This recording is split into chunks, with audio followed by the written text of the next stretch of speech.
Okay, joining us now for a taste of Torah on a Tuesday is Rabbi Mebo Kaplan. Good morning, Rabbi Kaplan. How are you today? Good morning, Martin. I'm fine. Baruch Hashem, thank God.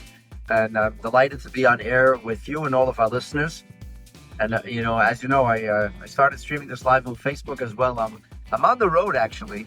And perhaps someday... We got the reception isn't particularly good at this moment. It's a little staticky, but we'll take whatever we can get. Well, thank God we're still able to connect. And thanks to technology, even when you're on the road today, you can still be plugged in.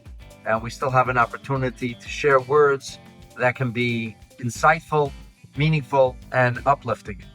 And since you asked for a taste of Torah, let's sink our teeth into this. When the Torah, in this week's portion, which is Parshat Chayei Sarah, as we discussed yesterday, speaks to us about Father Abraham. This is in the postmortem of Sarah's passing and Sarah's burial in the ancient city of Hebron or Hebron.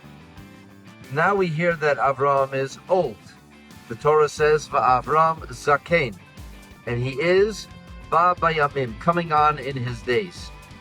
To be sure, it's a strange biblical statement because the Torah made a similar statement about Abraham and Sarah a full 38 years prior, where it said, Ve'avraham v'Sarah, Abraham and Sarah were zikenim, were old, ba'im bayamim. The only difference between those two verses is that one is plural and one is singular. One speaks about Abraham and Sarah as a couple 38 years prior to this year's Torah portion. And here in the scripture, we're hearing about Abraham as Sarah has already passed on and she is buried. And here is the simple question, Martin. And that's what I want to sink my teeth into today together with you and our listeners. Why would the Torah have to repeat the same thing? And furthermore, why would the Torah have to repeat itself altogether, saying Abraham is old and he is ba bayamim and he's coming on in his days? That's a redundant statement. You're saying the same thing twice in different words. What is the Torah trying to tell us? And after all, it is not a history book. As we know, if you look at the Torah as a history book, it's an awful piece of work. It's a very shoddy compilation of history in that there is an excessive focus sometimes on a few minutes or a few days, and then we go dark for a few years or decades. But of course, the Torah is not a history book. It's a manual for life. It's a book with instructions for living. And here's what the Torah is telling us, Mark. Abraham is old. Yes, he's a mature man. He's in his 15th decade. Yet, beyond the fact that Avraham Avinu is already past the age of 140 years old, the point is, he's ba bayomim. He's coming on in his days. The Zohar says, ba bayomin shleimin. He came with all of his days. Avraham Avinu didn't waste a day. In fact, he didn't waste an hour.